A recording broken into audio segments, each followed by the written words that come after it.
Efendim bir kez daha selamlar. Ben Ersin Tekin. Bugün size yine yeni bir otel keşif videosunda çok güzel görüntüler, bilgiler eşliğinde tatil seçimimize katkı olmaya çalışacağım. Rixos Park Belek'teyiz efendim. Hatırlayacağınız üzere izleyen misafirimiz vardır. Bir video öncesinde Rixos Park Belek'te odalarla ilgili bir bilgilendirme videosu paylaşmıştım. O videoyu hazırlarken hava maalesef yağmurlu olduğu için 2 gün önce bu genel bilgilendirme videosunu yapamamıştık. Ama tabii ki bahar ayları ve Antalya bir günü tutmuyor. Şu anda gayet güzel bir güneşli hava yakaladık. Ve bilgilendirme videomuza başlıyoruz. Birazdan lobi ve resepsiyon alanından başlamak üzere tesisle ilgili olabildiği kadar çok detaylı bilgi size aktarmaya çalışacağız. Ve Rixos Park Belek'le ilgili bilgilendirmeye çalışacağız. Tabii ki eğer yaptığımız çalışmayı başarılı bulursanız, tatil seçiminde katkı sağladığımızı düşünürseniz rezervasyonlarınızı memnuniyetle bekliyor olacağız. Bütün çalışmalarımızı bu amaçla gerçekleştiriyoruz. Sizlerin rezervasyonunuza bizler talibiz, Tatilüm ekibi olarak, ETS Tur'un yetkili satış ajansı olarak iletişim bilgilerini bıraktığım, aşağıda açıklama kısmında bıraktığım iletişim bilgilerimizden bize ulaşırsanız çok mutlu oluruz. Takdir ederseniz çok seviniriz. Şimdi resepsiyon alanına geçeceğiz ve ilk giriş kısmından itibaren Rixos Park Belek'i keşfe başlıyoruz. Buyurun.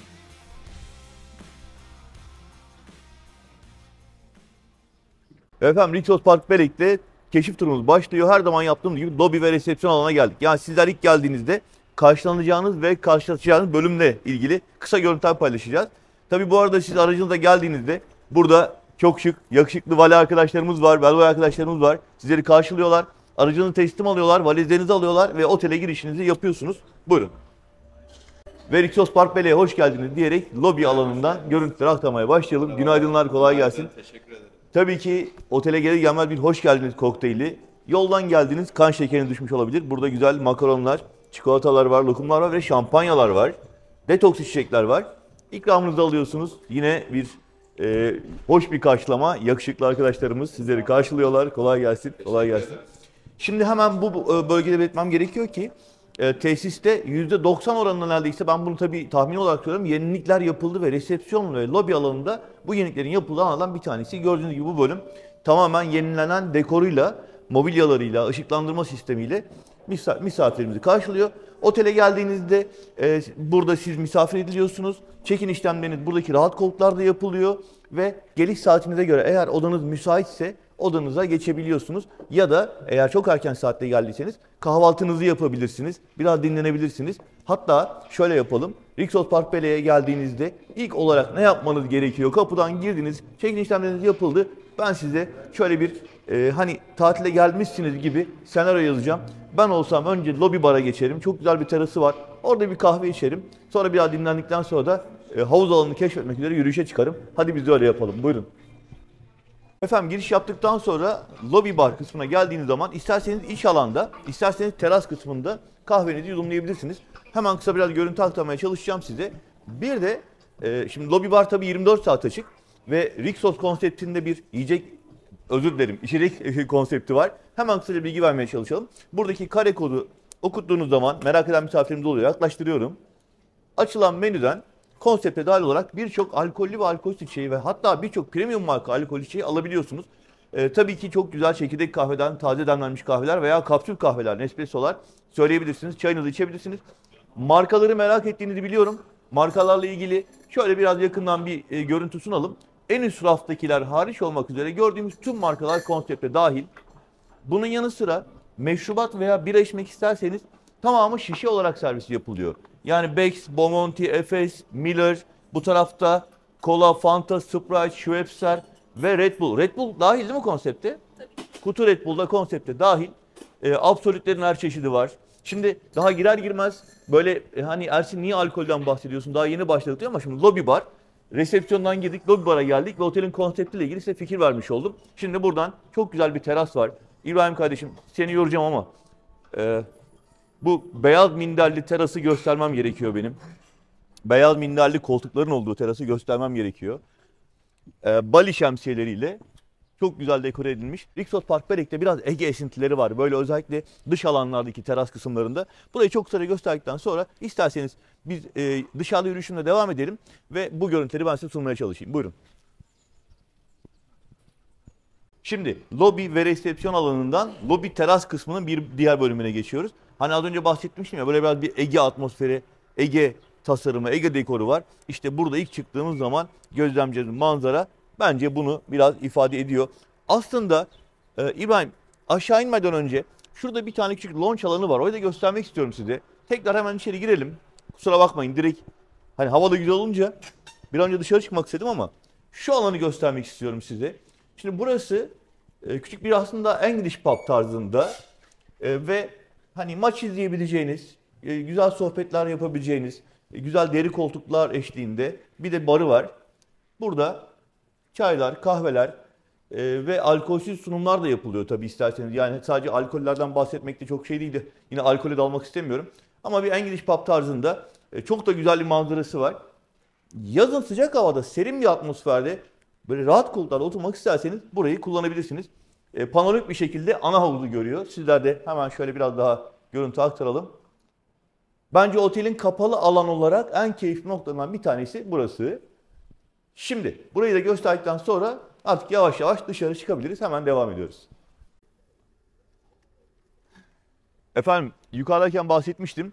Rixos Park Pere'ye geldiğinizde birçok noktasında Ege esintileri, Santorini, Mykonos esintileri göreceksiniz.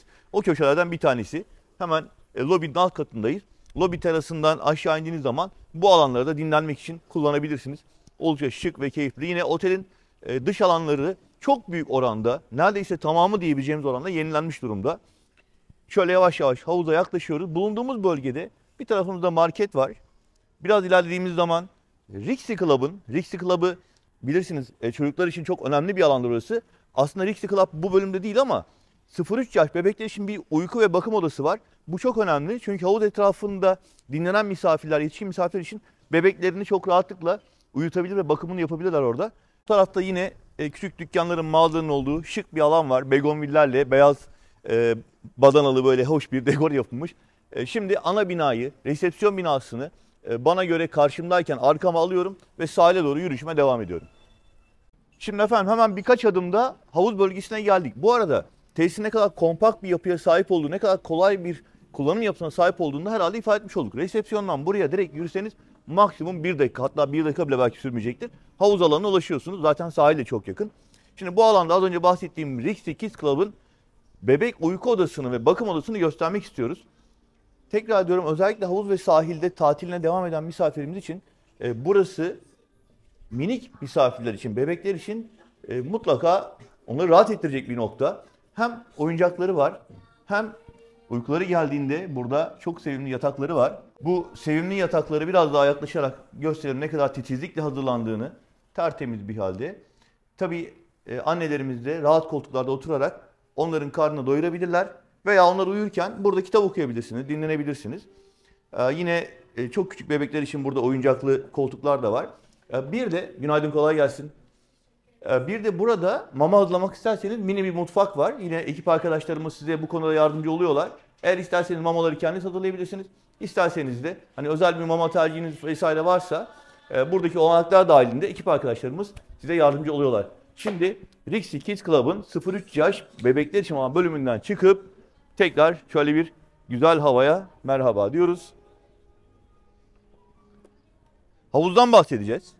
Şimdi havuz alanına geldik ve burada ilk dikkatimizi çeken havuz zeminin renginden dolayı, ben hep söylüyorum, koyu renk böyle turkuaz rengiyle havuz deseni yapıldığı zaman veya dekoru yapıldığı zaman zeminde hani böyle bir Bali'de ya da bir tropik iklimde bir bölgede şelale gölleri olur, şelale havuzları olur. Burada da öyle bir ifade var.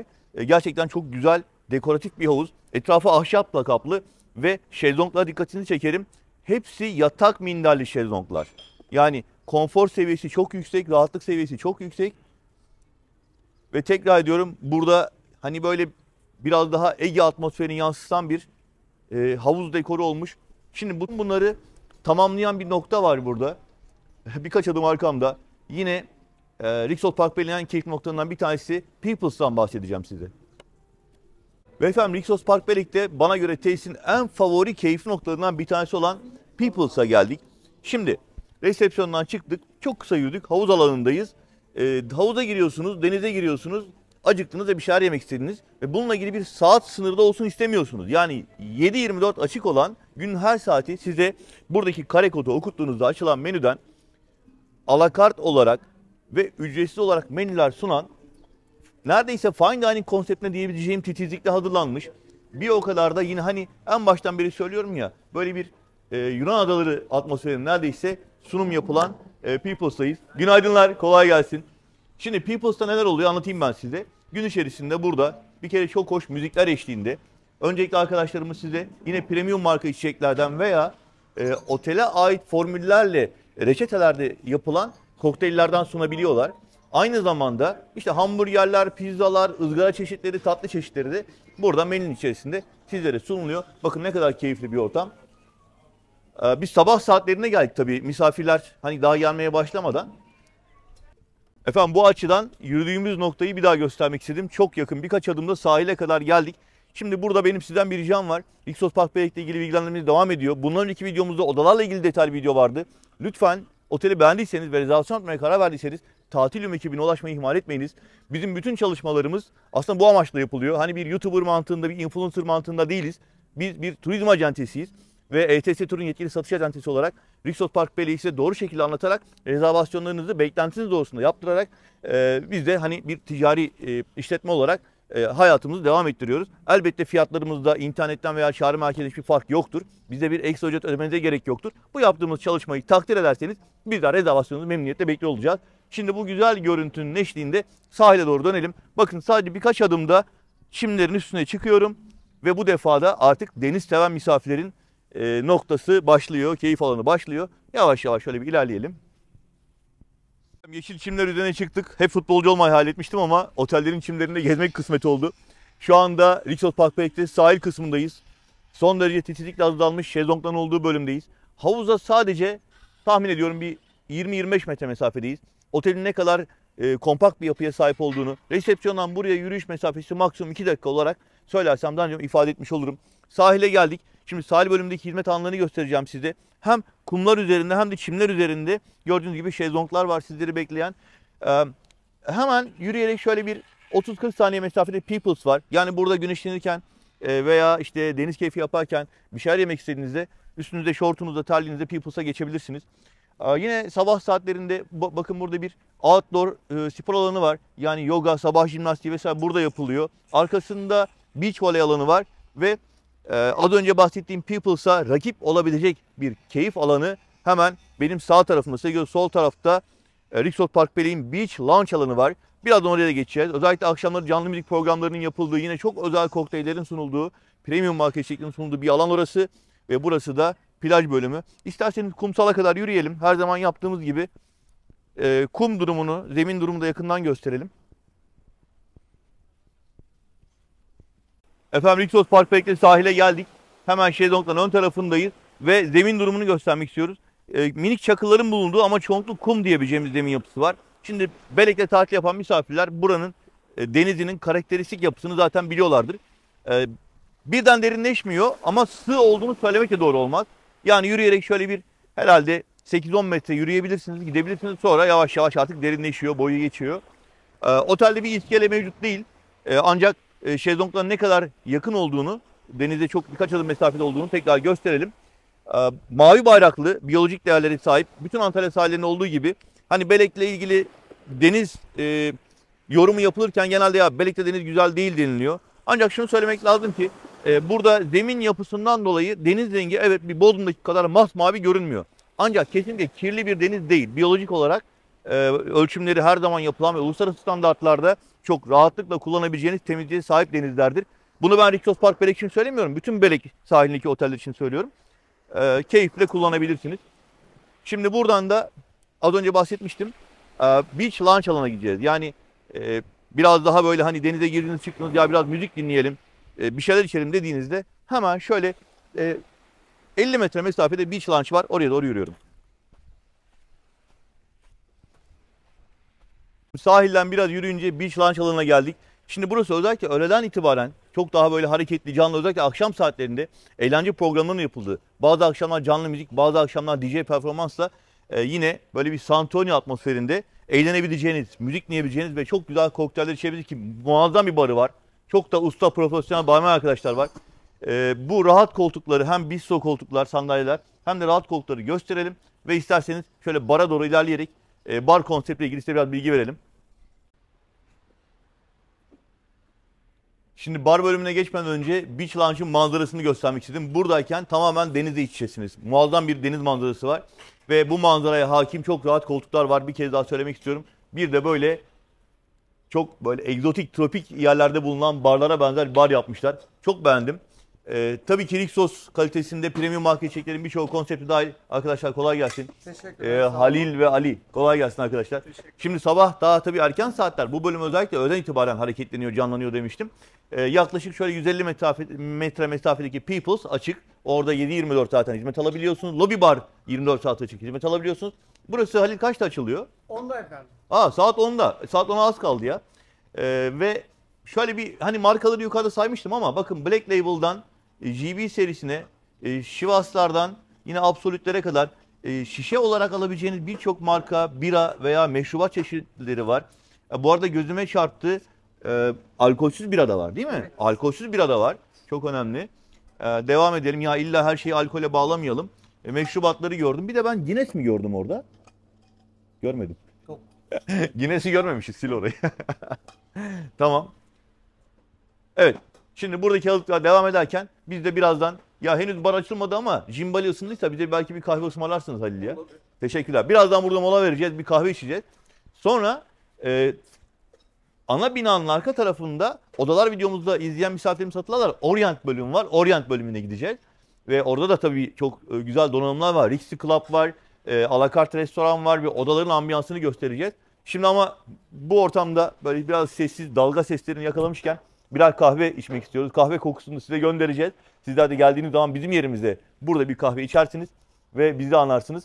Rezervasyon taleplerinizi taahhütüm olarak memnuniyetle beklediğimizi bir kez daha hatırlatmak istiyorum efendim. Ve efendim Rixos Park Belek turumuz, keşfimiz devam ediyor. Şimdi sizi çok farklı bir dünyaya getirdim. Biraz Fas'a, Marrakeş'e, Kızılşehir'e götürdüm ve bir ambiyansı değiştirdik. Biraz doğayla iç içe ve çok farklı mimarisi olan bir noktadayız. Otelin ikinci bölümündeyiz aslında. İlk giriş yaptığımız resepsiyonun bulunduğu bloktan sonra ana havuz, sahil, işte People's vesairesi göstermiştim ama otelde çok farklı bir tema alanı, çok farklı ambiyans olan bir bölüm var. Bu bölümün ismi de Orient House'ların farklı dekorasyon odaların bulunduğu bölüm. Odalar deyince bu bölümde bulunduğumuz odalarla ilgili de bir önceki videomuzda Rixos Park Belek videomuzun birinci bölümünde odaların iç dekorlarını görebileceksiniz. Burası Orient bölüm. Daha çok doğayla iç içe, farklı mimarisi, farklı ambiyansıyla misafirlerimizi daha böyle bir tatil köyü havasında ağırlayan bölüm. Yani Rixos Park Belek'i iki bölüm halinde inceleyerek seçiminizi yapmanıza fayda var. Özellikle çocuklu aileler. Orient House bölümündeki odalarda çok keyif alacaksınız. Sebeplerinden bir tanesi daha geniş ve daha ferah kullanım alanlarına sahip olması. Bahçesi itibariyle söylüyorum. Sincapları izleyerek çam ve çim ağaçlarının kokusuyla aynı zamanda Rixos'ların o meşhur çocuk kulübü var ya, Rixi Kids Club, o işte burada. Hemen çok yakında birazdan göstereceğiz size. Bunun dışında çok önemli bilgilerden bir tanesi. Eğer bir Rixos Park Belek misafiriyseniz biliyorsunuz Land of Legends'ı aynı işletme çatısı altında olduğu için ücretsiz kullanabiliyorsunuz ve gün içerisinde buradan ücretsiz shuttle servisler yapılıyor ve bu servislerin kalktığı yerde şu anda bulunduğumuz Orient odaların alanı içerisinde hemen ayrı bir resepsiyon var. O resepsiyonun kapısından. Bu arada hemen karşımızdan gelirken göstermek istiyorum. Bu alana ortalama 3 dakikada yürüyerek gelebiliyorsunuz ama yürümek istemezseniz her 15 dakikada bir shuttle servisler misafirlerimizi getirip götürüyorlar ve bu şekilde bu alana yürümeden de sahile veya Peoples'a ya da ana resepsiyon olduğu yere gidip gelebilirsiniz. Ve bundan sonrasında biz Işıksel Bey'den yardım alacağız. Merhabalar. Merhabalar. Orient bölümle ilgili bize eşlik edecek. Tabii ki de. Bu bölümde restoran ve bar hizmetleri var ve diğer bölümler var. Alakart restoranımız var. Az önce çok doğru bir şey söylediniz. Rixos Park Belek 2 bölümden oluşuyor dediniz. İlki bizim ana binamızdan ve ana binamızın çevresindeki aktivitelerimizden oluşuyor. Bir diğer ikincisi de bizim Marrakeş evleri dediğimiz yani Fas motifini odalarımıza tanımladığımız odalarımızdan ve bölümümüzden oluşuyor. Harika. Buradaki gördüğünüz bizim ikinci ana havuzumuz oluyor. Burada kalan misafirlerimiz de dilerlerse bu havuzumuzu kullanabiliyor. Doğayla iç içe çok daha farklı bir ambiyans yakalamış oluyorlar. Kesinlikle öyle. Ön taraftaki havuzumuzdan çok daha farklı bir ambiyansı var. Evet. Karşı tarafta bizim sinek barımız var. Aynı şekilde bu barı kullanabiliyorlar. Ve bir diğeri de hemen burada gördüğünüz tarafta bizim grill alakart restoranımız var. Et lokantamız oluyor. Et restoranımız oluyor. 5 gün ve üzeri konaklayan misafirlerimize bir kereliğine mahsus biz alakart restoranımızdan faydalandırıyoruz. Hemen bir tik attık oraya. Harika. Tabii ki de süper. Tamam. Şimdi biz burada önce hani biraz daha çocuklu ailelerimiz daha ferah alan vesaire bu seçebilir dedik ama golf aracıyla gelme gitme servis durumunda shuttle durumunda tekrar özetlemiş olduk. Bir Rixi Kids Club'ı görebilir miyiz? Tabii ki de, buyurun. Tamam, hemen oraya geçelim önce. İlerleyelim. Hadi buyurun. Şimdi Işık Bey'in kılavuzluğunda biz Rixi Club'a geldik. Burada da tabii ki bölümün yöneticisi Ergün Bey bize bilgi verecek. Selamlar, kolay gelsin. Merhabalar, hoş geldiniz. Nasılsınız? Teşekkür ederim size. Sağ olun, teşekkürler. Çok güzel yemyeşil doğal içe bir alandayız. Burada neler yapılıyor Ergün Bey? Kesinlikle her sabah saat 9'dan gece saat 23 arasında mini kulübümüz açılıyor. 12 tane profesyonel eğitmenimiz ve hocalarımızla beraber her gün farklı aktivitelerimiz var. Atölyelerimiz var. Seramik atölyesi, mum yapımı, mıknatıs yapımı ve dışarıdan palyaço çonklar gibi bir sürü çocuklarımızı mutlu edecek, sevindirecek aktivitelerimizi yapıyoruz. Rixi Club'ın renkli dünyasında ne gerekiyorsa burada çocukları mutlu etmek için uyguluyoruz diyorsun. Kesinlikle. Çocuklar mutlu olduğu sürece aileler mutlu oluyor. O da bize bir güzel bir geri dönüş sağlıyor. Şimdi tatilin, mutlu tatilin formülünü söyledi. Ben de altını çiziyorum bunun. Ben de buna katılıyorum. Hani profesyonel bir turizmci olarak eğer çocuklar mutluysa, sonra anneler mutluysa, babalar zaten mutlu oluyorlar. Kesinlikle. Sonra herkes mutlu oluyor. Ama her şey çocukla başlıyor. Peki şimdi biz burada çok güzel bir havuz gördük. Çok güzel bir çim alan var. Bunun dışında isterseniz içeri bir dolaşalım mı? Tabii Ne var buyurun. ne yok? Tamam, Tabii ki de. buyurun. Efendim Rixi Kids Club'a hoş geldiniz. Rixos'ların çocuk dünyasına hoş geldiniz. Şimdi içerideyiz artık. Evet. Çocuklarımızın yine günlük sabah faaliyetleri, tablo boyalamaları, el işleri, el sanatları sabah erken saatte faaliyete geçiyor. İçeri doğru devam edelim isterseniz. Evet, içeride özellikle çoğu otellerde olmayan 0-3 yaş grup alanımız var. Burada ebeveynlerle beraber çocuklarımız 0-3 eğlenebiliyorlar. Orayla ilgili benim bir notum var yalnız misafirlerimize. Önce şu güzel alanı bir gösterelim. Burası mini amfiteyatro gibi olmuş. Evet, amfiteyatromuz akşam şovlarımızın yaptığımız alanlardan bir tanesi. Çok güzel. Şimdi 0-3 yaş dedi ya Ergün Bey. Hemen bir dipnot ama çok önemli bir dipnot. Şimdi siz burada diyelim ki deniz tarafına geçmek istediniz. Peoples'a geçmek istediniz. Hani 7-24 alakartımız vardı ya, oraya geçmek istediniz. Şimdi burada alakart restoran var. Onu göstereceğiz birazdan ama eğer 0-3 yaş bir bebeğiniz var ise ve diğer havuzun olduğu yerdeyseniz orada bir uyku ve bakım odası vardı. Videomuza eklemiştim. Yani çocuklara ne kadar önem verildiği, farklı noktalarda bu hizmetlerin devam ettirildiğini aslında böylelikle hatırlamış olduk. Doğru söylüyorsunuz. Bir de şuraya bakalım hemen. Tabii, buyurun. Yine bebekler için olan bölüm. Buraya ayakkabıyla giremiyoruz. Çünkü steril bir alan. Daha çok imeklemek, yerde yuvarlanmak isteyen, yani buna ihtiyaç duyan bebekler için özel bir alan burası. Böyle göstereyim. Bir de şuradan bahçeye çıktığımızda çok güzel kum zeminli bir çocuk parkı var. Efendim böyle uzak mesafeden bir çekime başladık ama aslında ben size Rixi Kids Club'ın ne kadar doğal içi olduğunu göstermek istedim. Çam ağaçlarının gölgesinde burada kum zeminli bir oyun alanı var. Çocuklar için minik bir Survivor parkına benzer bir park var. Daha minik misafirler kumda oynamak isterse burada minik oyuncaklar var. Kamyonlar, işte kumdan kaylar falan yapmak isterlerse hemen İbrahim orada görüntüleyecektir size. Bunun yanı sıra yine hemen bana göre sağ çaprazda bir mini futbol sahası var. Ve yine burada çok önemli bir not. Ergün Bey'in izniyle söylemem gerekiyor. Şimdi burada diyeceksiniz ki ya Kaydıraklı Havuz Aqua Park, tekrar ediyorum, Rixos Park Belek aynı çatı altında olduğu için Land of Legends'la ücretsiz olarak sizi misafir edebilen bir konsepte sahip. Hemen karşımızda gördüğünüz otelin ikinci resepsiyon orası aslında. Oradan hareket eden Land of Legends servisleri var. Günde kaç defa gidiyor abi oradan? Günde 4 defa servisler. Günde 4 defa servis var. Ücretsiz olarak Land of Legends'a gidebiliyorsunuz ve Land of Legends'a ücretsiz olarak giriş yapabiliyorsunuz. Rixos Park Belek'in harcalıklarından bir tanesi bu çocuklar için. Ben daha çok konuştum, kusura bakmayın ya. Estağfurullah, rica ederim, ne demek. Çok teşekkür ederiz. Çok sağ olun. Bir düzeltme yapmak istedim. Buyurun, Kaç buyurun. tane Land of Legends turumuz var? Günde 2. Sabah 8 akşam. Yaz aylarında? Akşam 8, yaz aylarında duruma göre değişir. Tamam. Şu an için Servis adediyle ilgili kesin bilgi vermeyelim çünkü yoğunluğa göre bu servis şeyleri değişebiliyor ama mesela şu anda sabah götürüyor, akşam getiriyor şeklinde 2 tane. Sezonda bu sayı artabiliyor. Onu zaten rezervasyon tarihinize göre yani biz ayrıyeten bilgi olarak verebiliriz. Sabah 10'da götürüyor, akşam 5'te getiriyor. Akşam şovlarını izlemek isteyen misafirlerimiz için akşam 8'de bir shuttle'ımız daha oluyor. Akşam 10.30'da geri dönüşümüz oluyor. Evet, Land of Legends'ta akşam görsel şovlar çok tercih edilebiliyor. Hani sabah 10'da gittiniz, akşam 5'te geldiniz. İsterseniz akşam 8'de bir kez daha gidebiliyorsunuz. Land of Legends ellerinizin altında. Rixos Park Belek'te konaklıyorsanız. Peki. Çok teşekkür ederiz. Benim Işık Bey'den bir ricam daha var. Tabii, buyurun. Buradaki alakart hizmetlerle ilgili de bize bar hizmetleriyle ilgili bilgi verirseniz. Ben tam hatırlayamadım çünkü onu. Mesela Tabii bu ki. bar saat kaçta kaça kadar açık? Bu barımız saat Ergün Bey gece- görüşmek üzere. İçeride PlayStation PlayStation var. odasıyla Aa sinema atladık odası mı? var. Tamam o zaman geçerken orayı da gösteririz Tamam, şimdi. çok sağ ol. Tamam. Ben de onu diyecektim. Aynen. İbrahim PlayStation'la diğer odayı da bir görüntüleyelim. İstersen sonra bara geçelim. Gel abi.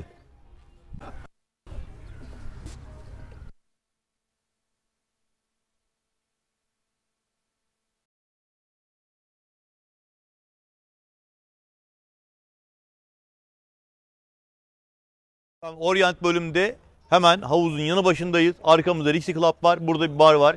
Yine bu bölümde kalan misafirlerimize sabah saat 10 ile gece saat 23 arası hizmet veren bar. Işık Bey doğru mu söyledim? Sabah 10 ile gece 23 arası. Sabah 10 ile 23 arasında hizmet. Alkollü, alkolsüz içeceklerini yine buradan alabiliyorlar. Aynen. Bir de bu bölümde kalan misafirlerimiz öğünleriyle ilgili ihtiyaç duyarlarsa tabii ki yine bagilerle Peoples'a gidebilirler. Yemek saatlerinde ana restorana gidebilirler. Ki videomuz için içerisinde akşam saatlerinde ana restoranla ilgili bir büfe görüntüsü paylaşmış olacağız. Ama buradaki alakart restorana faydalanmak isterlerse Tabii ki de. konuşamadım. Bir gösterelim burayı da.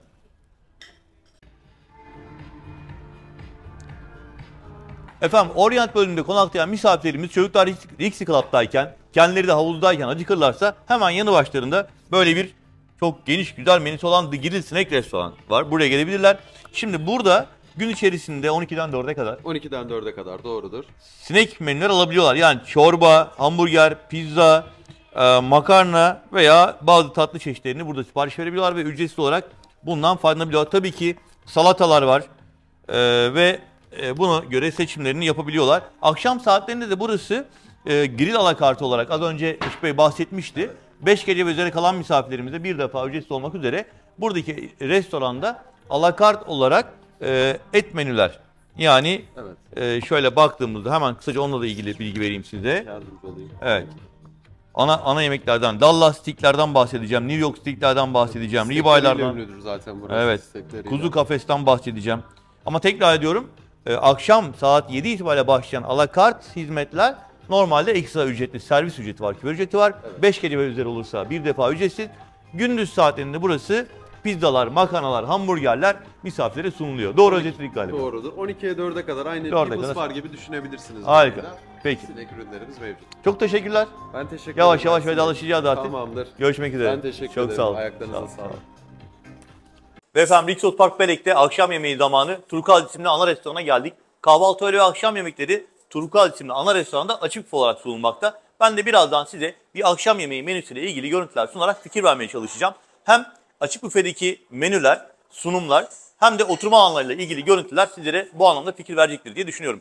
Bunun yanı sıra Turkuaz restoranına alternatif olarak Peoples'ta da 7/24 açık olan Peoples restoranında da alakart olarak yiyeceklerinizi, menülerinizi alabileceğinizi, buna sabah serpme kahvaltının bile dahil olduğunu söyleyebilirim. Yani Turkuaz'da gelmek istemezseniz hemen havuzun yanı başındaki Peoples'ta da alakart olarak kahvaltı, öğle veya akşam ya da ara öğünlerde menüler alabiliyorsunuz alakart olarak. Şimdi Turkuaz'da misafirler gelmeye başlamadan önce, henüz yemek saati gelmedi, ortalama 15-20 dakika var.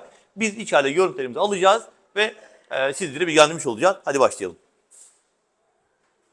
Ve efendim Turkuaz restorana girdiğiniz zaman öncelikle sizi karşılayan burada özel bir bölüm var. Tevfik Şef'im kolay gelsin. Hoş geldiniz. Merhaba. Ne yapıyorsunuz? Bugün kinoalı mozzarella salatamız var. Kinoalı mozzarella salatası. Tabii ki efendim. Bir şey dikkatimi çekti. Bugün dediniz. Evet. Bu bölümde her gün değişen sunumlar var değil mi? Tabii öğlen ayrı şovlarımız, akşam 7-14 gün olmak üzere karpacçolarımız, değişik sunumlarımız, gravlakslarımız. Misafirimizin istek ve arzularına göre ayrı ayrı sunum gecelerimiz var. Rus misafirlerim için ayrı, Harika. ne bileyim Türk misafirlerim için ayrı. Tamam. Bugün karpacciyolu Bugün kinoa salatası. kinoalı Peki sizi mozzarella yaparken salatamız. çekebilir miyiz? Tabii ki efendim. Peki elinize Buyurun. sağlık.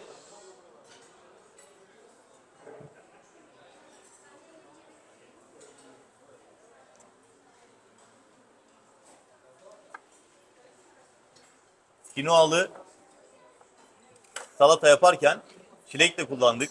Tabii ki. Çeri domates de kullandık. Kök sebzeler de kullanıyoruz Kök efendim. sebzeler de kullanıyoruz. Bakın burada Tabii ki. malzemeler. Yenilebilir mikrofrizlerimiz var Ya tabii ki. aslında bu başlı başına bir öğün gibi Tevfik Şef'im ya. Tabii ki. Şimdi hem vejeteryan tarzı hem böyle hafif takılan misafirlerimiz için bir başlangıç tabağı gibi düşünebiliriz bunu. Bu arada bunlar fesleğen mi? Ne bu? Bunlar bezelye filizimiz. Bezelye filiz. Evet, buğday filizlerimiz var. Ayrıca glutensiz köşemizde. Bezelye filizleriyle daha taze hemen Evet. kopartıp üstünü süsledi. Evet efendim. Glutensiz köşemizde yenilebilir mikro filizlerimiz var. Çünkü trend oldu şu anda bunlar. Evet. Veganlarla beraber. Glutensiz ve Tabii, vegan tabii. büfesinde değil Tabii mi? tabii efendim. Evet. Ellerinize sağlık. Misafirlerimiz için her türlü imkan düşünüldü şu anda.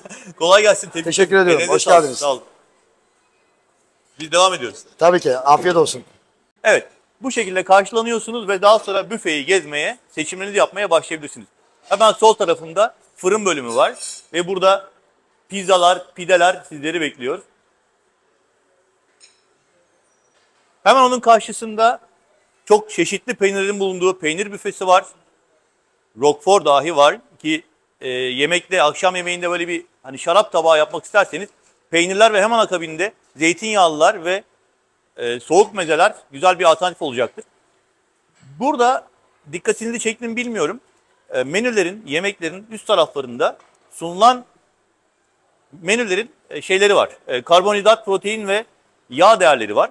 Dolayısıyla bu tabii ana yemeklerde de geçerli. Alacağınız tüm menülerde eğer ölçüm yapıyorsanız tatile geldiğinde pek gerek kalmıyor ama buradaki kare kodları okutarak menü değerlerini öğrenebilirsiniz. Besin değerlerini öğrenebilirsiniz, öyle söyleyelim. Son derece şık sunumlarla hazırlanmış büfede soğuk mezeler, zeytinyağların dışında hemen karşısına geçtiğimizde sıcak menüler başlıyor. Balık sarma, sebze güveç, nohut yemeği gibi burada sıcak yemekler var. Yavaş yavaş ızgaraların kokusunu almaya başladık. Özellikle bizim misafirlerimiz hani mangal kokusunu, kömür ateşinde pişen etin lezzetini vazgeçemezler. Onu bir kenara bırakamazlar. O yüzden şuradaki görüntüyü hemen paylaşmak istiyorum. Antrikot, somon ızgara, çıpra ızgara, çok güzel köfte var. Birçok çeşit et burada misafirlere hazırlanıyor. Ustam kolay gelsin. Tabii arzu ederseniz etinizin ızgaranız üzerine soslardan da ekleyebilirsiniz. Bu arada mesela antrikotunuzun nasıl pişmesini istiyorsanız burada yapılan kesimlerden siz ustamıza, şefimize rica ederseniz pişirim oranını hani orta pişmiş, az pişmiş veya çok pişmiş şeklinde sizlere sunabiliyorlar. Buradaki sunumların birçoğu aslında görsel anlamda size ifade ettiğini söyleyebiliriz. Siz siparişinizi verdiğinizde taze bir şekilde yenisi hazırlanacak. Ustam kolay gelsin. Bunlar ne senin şefim? Falafel. Efendim? Falafel. Evet. Şimdi çok değişik farklı lezzetleri burada tatmanız mümkün. Hatta ben bir bölüm daha göstermek istiyorum size. Şimdi hani glutensiz, vejetaryen veya vegan beslenen misafirimiz, diyet yapan misafiriniz varsa şu bölümü de böyle bir dolaşabilirler. Hem diyet bölümü, haşlama sebzeler, etler veya pirinç gibi, yulaf gibi seçenekler var. Burada yine glutensiz sütlaç, meyveler, glutensiz kek. Bunların dışında eğer isterseniz hani glutensiz, vegan veya vejetaryen beslenen misafirimizin özel bir istekleri var ise buradaki şef arkadaşlarımız yine onlara yardımcı olabiliyorlar. Önceden bilgi vermek kaydıyla özel hazırlıklar yapabiliyorlar. Şimdi devam edelim isterseniz. Şurada ben farklı bir şey gösterecektim size. Şimdi meze seven misafirlerimiz, akşam yemeğinde mutlaka masasında meze tabağı olmasını isteyen misafirlerimiz buraya uğrayabilirler. Lübnan mutfağının, Beyrut'a gidenler varsa oranın mezelerinin ne kadar meşhur olduğunu bilirler. Burada çok özel mezeler var. Ben hepsinin ismini bilmiyorum ama bilen misafirimiz, giden misafirimiz varsa zannediyorum bu görüntü onlara güzel bir bilgilendirme olacaktır. Şimdi devam ediyoruz. Birazdan oturma alanlarının tatları da göstereceğim. Salata büfesi benim sol tarafımda. Bu arada söylemeden geçmek olmaz. Hem salataların hem zeytinyağların hem de soğuk mezelerin bulunduğu bölümde soğutulmuş dolaplar kullanılmakta. Yani bu alanların hepsi tüm ürünler soğuk olarak misafirlere sunuluyor. Şimdi yavaş yavaş tatlı bölümüne geçeceğiz. Kolay gelsin. Teşekkürler. Fıstık ezmesi mi o? Nedir o? Cennet çamuru. Cennet çamuru. Neden yapılıyor? Fıstık ve kadayıf. Mehmet Şefim birazdan buraya bir daha uğrayacağız. Şimdi onu en baştan nasıl aldığını görmek istiyorum. Ayrıca burada dondurma çeşitleri var. Çok güzel. Bal badem bile var. Müthiş. Ve çikolata çeşmesi var. Ben meyve büfesinden çilekleri alıp buraya gelebilir miyim? Kesinlikle. Birazdan onu da göstereceğim. Görüntüleri ekleyeceğiz. Ve beni en çok sevindiren, bu sezon ilk defa gördüm. Yaz geldi yavaş yavaş diyebileceğimiz Karpuz. Yani Nisan ayının başlarına çektiğimiz videolarda karpuzu gözümüz arıyordu. Tabii ki bahar aylarının ilk başlarında karpuz olmuyordu ama artık meyve büfesinde bolca karpuz görebileceğiz. Tatlı büfesine kısaca orada bir başlangıç yaptık. Cennet çamuru gördük, dondurmaları gördük ve çikolata çeşmesini gördük. Ama İbrahim bak burada ne var İbrahim? İbrahim kardeşimizin hangi otele gidersek gidelim acaba var mı diye daha otele girerken akşam yemeğini iple çektiği nedenlerden bir tanesi sütlü baklava, soğuk baklava. Ama benim gözüm her zaman normal baklavada olur. Şimdi yani bakar mısınız şu orijinalliğe, şu güzelliğe? Bu güzel baklava varken niye bunu kakaoyla falan tadını... İbrahim kardeşim ya bence sen orijinale geri dön. Meyve tatlıları, ayva tatlısı, armut tatlısı, ekmek kadayıfı, tatlı sevenler bitmedi. Pasta sevenler için de burada bir bölüm var. Son derece şık bir şekilde hazırlanmış tatlı büfesi de işte burası. Burada da adet pastalar var, dilim pastalar var. Sütlü tatlılar var, spangileler var, pudingler var. Ama ben öyle zannediyorum ki tatlı konusunda hemen büfenin başındaki o fıstıkla ve kaymaklı kadayıfla yapılan tatlı başrolü oynayacaktır. Bu bölümü atladık, atlamayalım. Hemen şöyle devam edelim. Fırında tavuk baget. Anne yemeklerini sevenler için, ev yemeği sevenler için, yöresel yemek sevenler için karışık dolma. Bir de Özbek pilavımız var. Etli Özbek pilavı. Büfenin genel özellikleri bu şekilde. Zannediyorum fikir verecek bir görüntü armonisi paylaşmış olduk sizlerle. Tabii ki bu kadarla bitmiyor. Her gün bu menüler değişiyor. Şimdi tabağınızı yaptıktan sonra oturma alanlarını görmek istersiniz. Rixos Park Belek'te restoranın da yenilenmiş olmasından dolayı bakın ne kadar şık bir alan var. Şöyle hemen restoranın bir bölümü burası. Genel olarak restoranda birkaç farklı bölüm olduğunu söyleyebiliriz. Masaların arasını ayıran dekoratif ayraçlar var. Burası gibi. Böylelikle restoranda farklı oturma alanları yaratılmış. Yani bütün masaların bir arada olması değil, farklı farklı bölümlerde sunulması. Yani o kalabalığı veya hani insanların çok bir arada olmasının önüne geçilmiş diye düşünüyorum. Farklı dekorda masalar da var. Farklı kişi sayısına sahip misafirlerimiz, ailecek kalabalık geldiyseniz yine masalarınızı buradan seçebilirsiniz. Hatta şu bölüm de çok şık. İsterseniz böyle havuz manzaralı masalar var. Bir de teras kısmı var. Hemen hızlıca teras kısmını da gösterelim isterseniz. Buyurun. Efendim teras dedim ama şansımızdan dışarıda yağmur var. Teras şu anda kapalı ama sizler geldiğinizde restoranın teras bölümünün olduğunu da ve çok da güzel bir manzarasının olduğunu da söylemek istiyorum. Sigara kullanan veya açık havada oturmak isteyen misafirler orayı kullanabilirler. Şimdi merak edilen sorulardan bir tanesini buradaki hanımefendiye soralım. Kolay gelsin. Nasılsınız? Ya çok küçük bir sorun var. Misafirlerimiz yemeklerini aldılar, masalarına oturdular ve rakı içmek istiyorlar. Hangi marka rakılar var? Efe var. Evet, yeni rakı var. Yeni rakı var. Tekirdağ var. Tekirdağ var. Evet, başka bildiğim bir rakı çeşidi yok herhalde. Peki, çok teşekkürler. Aslında ben Damla Hanım'la biraz böyle doğaçlama oldu. Bardaki arkadaşlarımızdan daha geniş bilgi alabiliriz değil mi? Biraz daha. Tamam. Bunu biraz daha genişleteceğim şimdi. Şöyle yapalım. Şeye bakıyorum. İçecek sunumunun yapıldığı servis bara bakıyorum. Ve gördüm. Şimdi oraya doğru gidiyorum. Arkadaşlar kolay gelsin. Küçük 2 tane sorun var. Misafirlerimiz tabaklarını aldılar, masaya oturdular, rakı içmek istiyorlar. Sipariş geldi. Hangi marka rakımız var? İbrahim gösterebilirsin. Evet, yeni rakı. Tekirdağ. Tekirdağ Altın, Sarı Zeybek. Peki viski içmek isterlerse? 12'lik Chivas. Black Label. Jack Daniels. Herhalde aslında burada hepsini tek tek saymak çok mümkün değil ama standartın ne kadar yüksek olduğunu, restoranla bile Black Label siparişi verebileceğinizi ifade etmek istedim.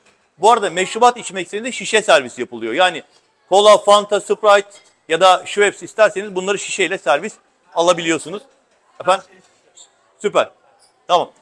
Peki bu şekilde biz restoranla ilgili bilgilendirmeyi de tamamlamış olduk. Sizlere şimdiden iyi tatiller, afiyet olsun. Burada güzel bir akşam yemeği, öğle yemeği, sabah kahvaltısı almanızı dileyerek videonun bu bölümünde sonlandırıyorum.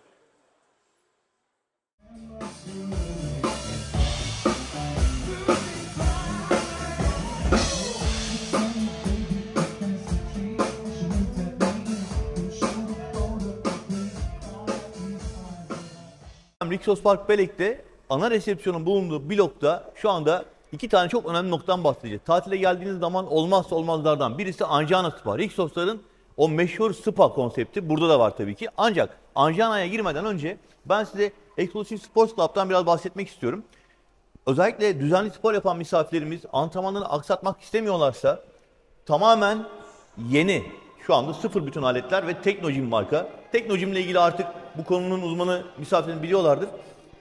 Dünyanın en iyi markalarından bir tanesi, hatta belki en iyisi teknolojik anlamda. Ve burada gerek kardiyo, gerekse ağırlık çalışan misafirlerimiz arayacakları tüm hizmetleri bulabilirler. Bakın burada tertemiz havlularıyla, su ikramıyla. Şimdi burada antrenman yaparken dilerseniz kendiniz hani freestyle antrenmanı yapabilirsiniz. Eğer isterseniz de burada tabii profesyonel arkadaşlarımız var. Mustafa kardeşim gibi. Sizleri bekliyor olacaklar. İhtiyaç duyacağınız bilgiler konusunda size geri bildirimde bulunabilirler. Mustafa PT yapıyor muyuz? Evet, özel dersleriniz mevcut. Süper. Eğer isterseniz tatil süresince yani geldiğiniz ilk günden itibaren planlamak kaydıyla personal trainer dediğimiz özel seanslar alabilirsiniz. Tabii ki bununla ilgili ekstra bir ücret var. Tabii. Aletler de daha çok yeni, gayet şık, güzel görünüyor. Evet, teknolojim, son model teknolojim aletlerimiz var. Misafirler size emanet artık. Evet. Kolay gelsin. Efendim Fitness Center bölümünden sonra Anjana Spa'ya geldik.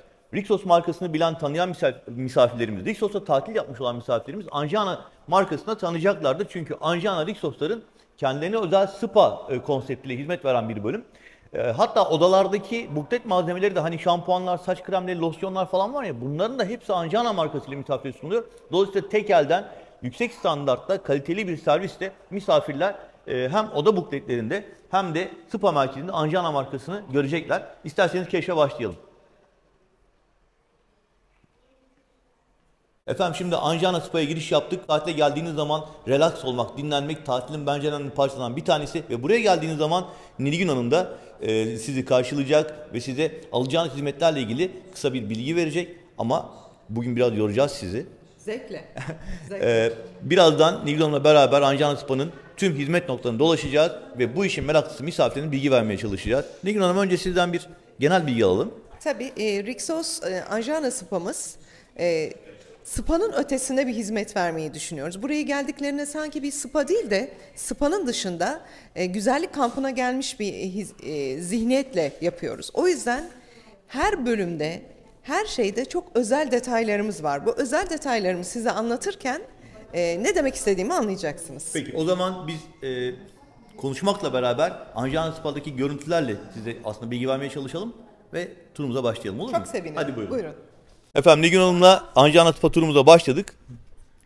Şimdi resepsiyon bölümümüzden geçtiğimizde sanki başka bir alana, bir bahçeden, bir dinlenme huzurundan geçiyormuşuz gibi bir şey var burada. Bir ambiyans var farkındaysanız. Spa merkezleri genelde kapalı alandan Kapalı, oluşur. evet. Ama burada bir spa merkezinin içinde küçük bir dinlenme yürüyüşü yapmış oluyoruz. Kesinlikle bir bahçede yürüyormuşuz gibi.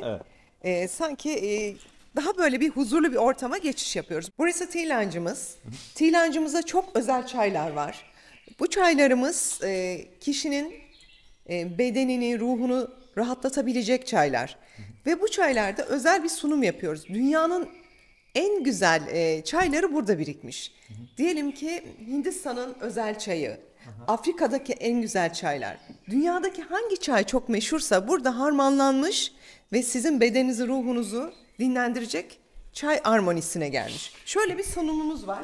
Anlıyorum ben. Evet, soracağım. Şöyle bir sunumumuz var. Sorularım var, sizin bitirmenizi bekliyorum. Tamam. Buyurun. Şöyle bir sunumumuz var. Bu sunumumuzu koklattığımızda misafirlerimize Gösterelim. misafirimiz diyor ki bana hangisi olur? Ben de sizin ruhunuz neyi çağrıştırıyor diyorum. Tek Çünkü- tek koklayarak Evet. çay keyfini O seçebiliriz. anki bedeniniz ve siz ne hissediyorsanız inanın o sizin çayınız oluyor. Mesela çok yorgunsanız o an bir bakıyorsunuz yorgunluğumuzu alacak bir çayı seçmişsiniz. veya uykusuzsanız Evet. e, Veya rahatlatacak kendinize bir rahatsız uyku verecek. hissediyorsunuz bir bakıyorsunuz C vitaminine eliniz gitmiş. Bu çaylarımız Siz çok aslında özel. bazen istem dışı vücudun ihtiyacı olan çayı da seçmiş oluyorsunuz. Kesinlikle Kokusuyla öyle. bağlantılı Kokusuyla. olarak vücut o algıyı uyanıyor Evet ve onu ihtiyacını istiyor. onu çağırıyor. Bir onu bakıyorsunuz istiyor. relax bir koku geliyor. Şey gibi, Diyorsunuz ki- tatlı ihtiyacınız olduğunda çikolata kokusuna dayanamamak gibi veya falan. parfüm gibi. Parfüm gibi, Gittiğimizde değil mi? bir koklarız deriz ki bu fresh koku. O gün fresh hissetmek isteriz çünkü kendimizi. Veya gece bir yere gideceğimizde kendimizi çok hoş hissetmek isteriz. Bunda da tamamıyla öyle ve bunun bir özelliği daha var. İçeride kullandığımız cilt bakım ürünleriyle bağdaştırarak, kombinasyon yaparak bu ürünü harmanlıyoruz. Mesela diyelim ki içeride C vitaminli cildinizi tamamıyla hücresel açıdan yenileyecek bir bakım yaptık. Çıktığımızdaki C vitaminle verdiğimiz çay tamamıyla cilt bakımının devamı gibi Devamı. size bir Vücut bütün ihtiyacı emmiş oluyor, almış oluyor artık orada. ve bu çaylarımızı satın da alabiliyorlar. Uygun bir fiyat karşılığında. Peki çok özür dilerim sözünüzü keseceğim ama misafirlerimizden çok merak ettiği, burada ışık da çok az, şöyle bir ışığa gelelim. Misafirlerimizden çok merak ettiği, şimdi içerideki sunum bakım paketi alan misafirlerimize ikram olarak mı sunuluyor yoksa bir ekstra ücret karşılığında mı sunuluyor? Şimdi şöyle bir şey, herkese bakım alan herkese ücretsiz sunuluyor. Sadece satın almak istediğinde ücret karşılığı. Yani bana yarım kilo bundan, 200 gram, 100 gram bundan paket yapalım, götürelim, bir an evde bunu kullanayım dediğinde ücret ödüyor. Evet. Onun şık dışında paketleri var. Oradaki şeyleri görmüşlerdir, sunum paketlerini. Ufağını, küçüğünü hangisini ben istersen. Adanalı işe direkt kiloya gittim de öyle biraz daha tabii bu işler az gramajlarla. Şimdi burada şunu da söylemek lazım. Tabii konsept dahilinde burada hamam, sauna, jacuzzi, özür dilerim. Hamam, sauna, buhar odası, kapalı havuz kullanımları yapabiliyorsunuz ve ücretsiz olarak bu hizmeti alıyorsunuz. Evet. Ancak Nilgün Hanım'ın az önce bahsettiği çay deneyimi veya bakım paketleri belli bir paket programı satın almanız dahilinde sizlere sunuluyor. Kesinlikle. Bunu da parantez içinde söylememiz lazım. Devam edebiliriz. Hamamımız. Şimdi hamam bölümüne geldik. Evet. Bahçeden çok geçtik ilginç, yine. değil mi? Evet. Yine bir bahçeden, yine huzur bir ortamından yine hamamımıza geçiyoruz. İbrahim kardeşim biraz görüntü alalım hemen hamam bölümünden. Hamamımız 2 bölümden oluşuyor. 2 bölümden oluşan bir hamam var.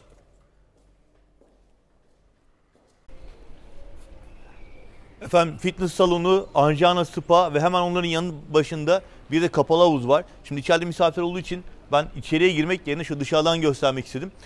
Serin havalarda özellikle kış aylarına geldiğiniz zaman Rixos Park Belek'te ısıtmalı kapalı havuzda kullanabilirsiniz. Gayet güzel panoramik bir yapısı var. Bahçeye açılan bir yapısı var.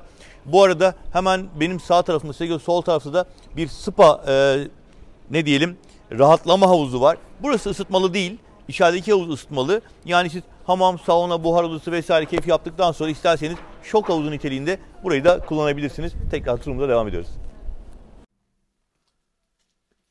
Efendim Anjana Spa'da bir masaj odası örneği göstermek istedik size. Bakım paketi aldığınızda Nilgün Hanım. Evet. Masaj odalarımızın hepsinde duş var.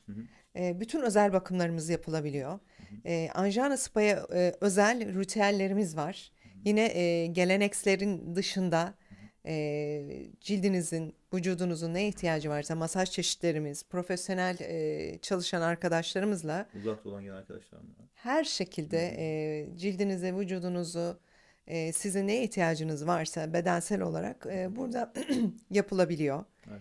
O yüzden keyifli bir tatil geçireceğinizi, aynı zamanda kendi şehirlerine, memleketlerine döndüklerinde daha zinde güne başlayıp Akılda kalıcı bir spa deneyimi yaşayacaklarına kesin. diyebiliriz. Onun garantisini verebiliriz. Efendim Anjana Spa'daki kısa turumuz sona erdi. Nilgün Hanım'a çok teşekkür ederiz bize eşlik ettiği için. teşekkür ediyorum. Artık misafirim size emanet. Kesinlikle bize emanet. Ve buradan döndüklerinde güzel yaşadıkları deneyimleri paylaşmalarını hashtag altında bekliyorum onlardan. Reklam da istiyoruz. Eğer memnun kalırsanız anketlerde ve Instagram paylaşımlarınızda Nilgün Hanım ve ekibinin verdiği hizmet konusunda memnuniyetinizi belirtirseniz seviniriz. Öneri de. Önerileri de tabii ki. Tabii ki tatilim olarak bir de rezervasyon talebinizi bekliyoruz. Ben de reklam yapayım arada değil mi? Peki çok teşekkürler. Ben Görüşmek teşekkür üzere. ediyorum. Sağ olun. Görüşmek Sağ olun. üzere. Allah'a ısmarladık. Ve efendim Rixos Park Belek videomuzun sonuna gelmiş olduk. Hatta ikinci videomuzun sonuna gelmiş olduk. İlk videomuzda odalarla ilgili bir çalışma yapmıştık ve görüntüler ve bilgiler sizlere sunmuştum. Bu videomuzda da genel alanlar ve konseptle ilgili elimden geldiği kadar detayları sizlere ulaştırmaya çalıştım. İnanıyorum ki tatil seçiminize katkıda bulunacak bir çalışma olmuştur. Ve eğer bu videoları izledikten sonra Rixos Park Belek'te tatil yapmaya karar verirseniz lütfen rezervasyon için tatil ekibine yani bizlere ulaşmayı ihmal etmeyiniz. Bunu birkaç defa söyledim ama bütün çalışmaları bu amaçla yapıyoruz. ESS Tur'un yetkili satış ajantisi olarak tatil ekibi rezervasyonunuzu memnuniyetle bekliyor. Ve artık yavaş yavaş buradan ayrılıyoruz. Bir başka otel keşif videomuzda çalışmamıza devam edeceğiz. Videoyu kapatmadan önce beğeni ve abone tuşlarına basarsanız biz de ayrıyeten mutlu edersiniz. Görüşmek üzere.